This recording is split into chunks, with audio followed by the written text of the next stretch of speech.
देखो, जो भारतीय शब्द जो प्रचलन में आया है उसका कोई न कोई काम होना है।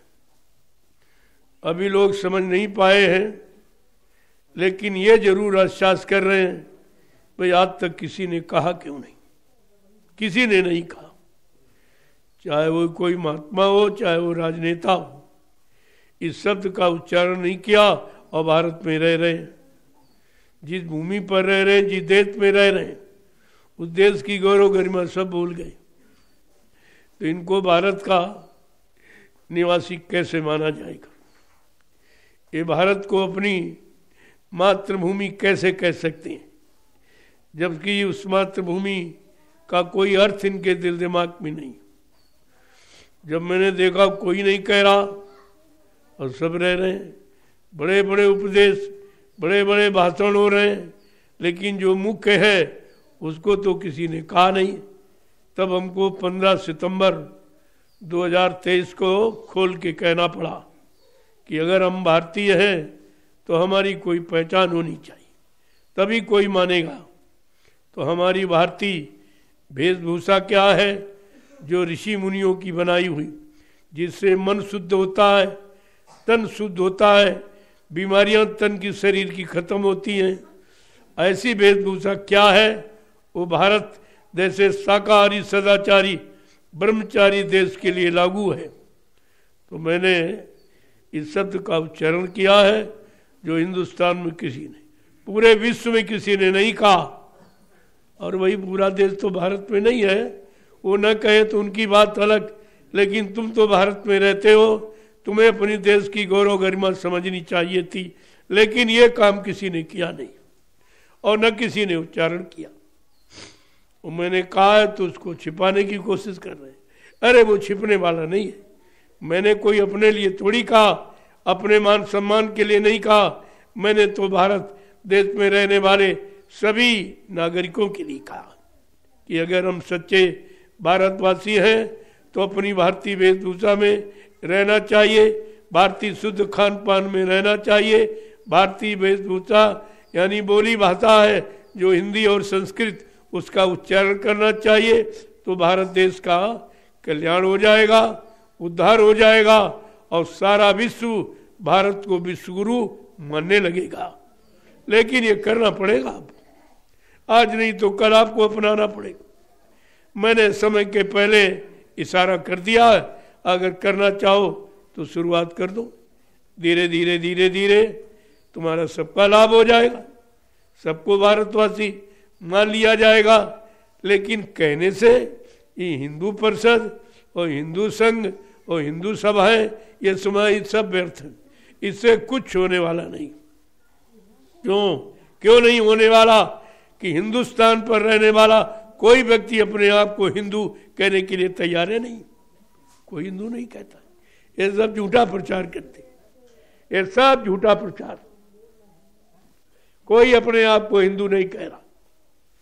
कोई ब्राह्मण कह रहा, कोई क्षत्रिय कह रहा, कोई वैश्य कह रहा, कोई अर्जन, और उसमें से तमाम हजारों उपजातियां बना डाली। लेकिन हिंदू कहने में शर्म लगती है। हिंदू का अर्थ नहीं मालूम तो तुम हिंदुत्व को कैसे कायम करोगे? तो ये तुम्हारी व्यवस्थाएं, भूमिकाएं, ये सब नकली मानी जाएगी आगे आने वाले समय में। जो तुम कहते हो करते नहीं हो, इसलिए तुम्हारा कहना झूठ है। जो कह के करके करता कहता है, जो स्वयं करता है और न कहे तभी लोग उसको मान लेंगे। लेकिन तुम अपने आप को हिंदू कहने कोई भी नहीं कह रहा।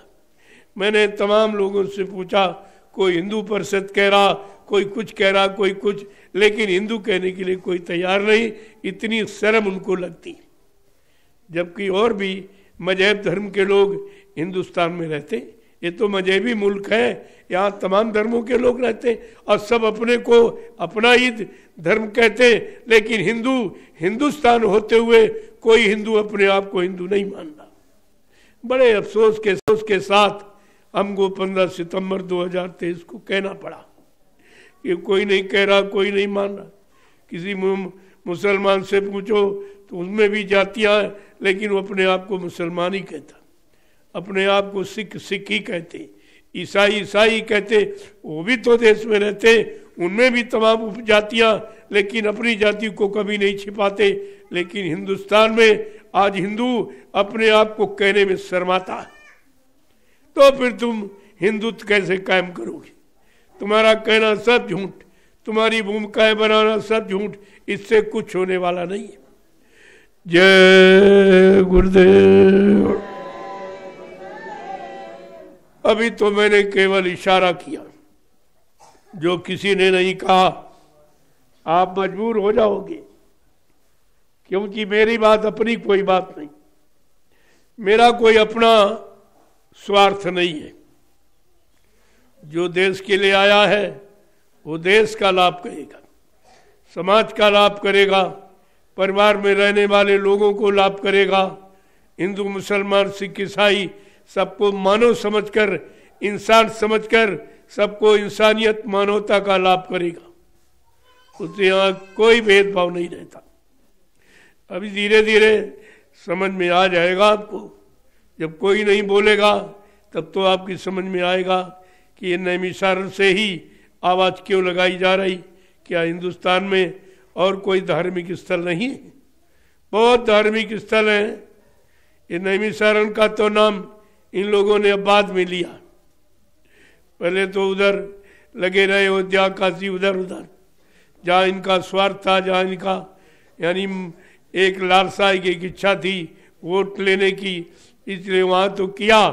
लेकिन नैमिषारण्य में अब मजबूर होकर इन्होंने इस स्थान को लिया है, और वो भी मैंने तो इनसे पहले आकर के यहाँ पर स्थान बना दिया। जब ये कोई नहीं आए, कोई नहीं जानते, कोई नहीं मानते थे, किसी को पहचान नहीं थी, तब मैंने नैमिषारण्य की पावन पवित्र भूमि पर एक धार्मिक यानी कार्य को सारे हिंदुस्तान में यानी सबके हित के लिए चलाने के लिए मैंने अनुष्ठान कर दिया था, आश्रम का निर्माण कर दिया था। आश्रम तो हजारों बने, लेकिन ये संदेश कहीं नहीं, किसी आश्रम से आवाज नहीं निकली। वो स्वार्थ, लोभ, लालच, मान सम्मान के आश्रम है, और ये परमार्थ का है। इसीलिए तो यहाँ से जो भी बात निकलेगी वो परमार्थ के लिए निकलेगी। स्वार्थ का काम नहीं, परमार्थ का। तो धीरे धीरे सबकी समझ में आ जाएगा। मैंने कहा था ये 88,000 ऋषियों की तपोभूमि एक दिन सबको बुला लेगी, और आज वो धीरे धीरे व्यवस्था सब बनती चली जा रही। इनको बनाना पड़ेगा, और कहीं कोई ऐसी भूमि है नहीं, सारे विश्व में कोई ऐसा स्थान नहीं जहाँ 88,000 ऋषि मुनियों ने मिलकर तपस्या की हो, भूमि को पावन पवित्र बनाया हो। ऐसा स्थान कहीं नहीं, कहीं भी नहीं। ये तो सोचना ही पड़ेगा, चाहे पहले सोचे अब बाद में सोच रहे। अब बाद में उसको उसमें भी स्वार्थ जोड़ दिया, जमीन की महंगाई जोड़ दी। अरे महंगाई धर्म नहीं है, महंगाई कोई मानवता, इंसानियत, प्रेम, प्यार, मोहब्बत नहीं है। महंगाई कोई सबके हित की बात नहीं है, सबके कल्याण की बात नहीं है। इन्होंने तो इससे महंगाई जोड़ दी और जमीनों को महंगा कर दिया। जब जमीन महंगी हो गई तो बेचारा हर व्यक्ति यहाँ आ ही नहीं पाएगा, यहाँ कोई झोपड़ी बना के भजन भाव पूजा कर ही नहीं पाएगा। जो करना चाहिए वो तो नहीं, और एक तो किया नहीं, और किया तो महंगाई ला दी कि यहाँ जमीन इतनी महंगी, ये बेचारे सब बेच के कंगाल हो जाएंगे। जब जमीन महंगी हो जाएगी ये सब भूमिहीन हो जाएंगे, जमीन सब बेच लेंगे, तो बताइए इन आने वाली जो पीढ़ी वो क्या करेगी? क्या उसके बारे में कभी सोचा? जब तुम ही भूमिहीन हो गए हो या भूमिहीन हो जाओगे तो तुम्हारे आगे आने वाली जनरेशन पीढ़ी वो क्या करेगी? उसके लिए तो कोई आधार बचेगा नहीं। इस पर किसी की दृष्टि नहीं, किसी की बुद्धि नहीं काम कर रही, और होशियार सब बनते। जय गुरुदेव, जय गुरुदेव। चलो प्रेमियों, अपने काम में लगो। देश समाज के लिए बहुत कुछ कह दिया गया और कहता ही चला आ रहा हूँ, लेकिन इनकी समझ में कुछ थोड़ी बहुत नकल करते हैं तो फिर वो महंगाई की करते। जबकि मैं कोई महंगाई की बात ही नहीं करता। मैं तो महंगाई समाप्त की बात कर रहा हूँ, बेरोजगारी समाप्त की बात कह रहा हूँ, सबको योग्यता के अनुसार काम मिले, मैं उसकी बात करता हूँ। मेरे यहाँ कोई आरक्षण जाति पात का नहीं है, मेरे यहाँ आरक्षण योग्यता का। अगर वो योग्य है, वो बच्चा किसी जाति कौम का हो, उसको अपना अधिकार मिलना चाहिए। मैं तो ये कहता हूँ। हमारी बात कहाँ ये सुनते, हमारी बात ये कहाँ प्रचार में लेते। किसी को कान में भनक भी न पड़े वो ये काम करते, लेकिन मैं तो स्वयं सक्षम हूँ। सारे हिंदुस्तान में घूम घूम कर मैं अपनी बात खुद ही कह दूंगा। हमको तुम्हारी अखबारों की, पत्रकारों की, किसी की आवश्यकता नहीं। मैं स्वयं अपना काम करना जानता हूँ और कह दूंगा, सबको बता दूंगा। अभी जा रहा हूँ बलरामपुर में, सारा संदेश प्रसारण करूंगा। वहाँ भी 5 दिवसीय कार्यक्रम है, वहाँ पूरा संदेश यानी हिंदुस्तान के लिए प्रसारित करूंगा, धार्मिक और राजनीतिक दोनों तरफ का, ताकि कोई मतलब यानी भूल भरम में न रह जाए कि हमारे लिए कुछ नहीं कहा, हमारे लिए कुछ नहीं कहा। मैं तो सबके लिए कहता हूँ, क्योंकि हमारे दृष्टि में केवल एक मानव जाति है, एक मानव धर्म है, इसके अलावा कुछ नहीं। ये तो बात आपको माननी पड़ेगी। कब तक तुम गुमराह रहोगे या लोगों को गुमराह करते रहोगे अपने स्वार्थ, लोभ लालच की आड़ में? ये भारत की जनता को कब तक तुम गुमराह करते रहोगे? मैं धीरे धीरे ये सब रात खोल दूंगा, कोई चीज बाकी नहीं रहेगी, सब कह दूंगा। और कह ही दिया जो किसी ने नहीं कहा। अभी आपके सामने भारतीयता, भारतीय शब्द का जो मैंने प्रयोग किया है, शायद किसी ने नहीं किया था और कोई कर भी नहीं रहा। अभी लोगों को ये डर है कि इन्होंने कह दिया तो इनका नाम हो जाएगा। अरे यहाँ नाम की बात नहीं, यहाँ सबके काम और सबके हित की बात है। अभी तुम समझी नहीं पा रहे हो कि संत मत किसी निजी स्वार्थ के लिए नहीं होता, वो सबके लिए, सबके कल्याण के लिए होता है। अभी आप संत मत को पहचाने ही कहाँ? तुम्हारे यहाँ तो स्वार्थ मत और काल मत और लोभ लालच का मत चल रहा, लेकिन ये है संत मत। अभी समझे कहा, जिस दिन समझ जाओगे उससे हिंदुस्तान विश्व का गुरु बन जाएगा।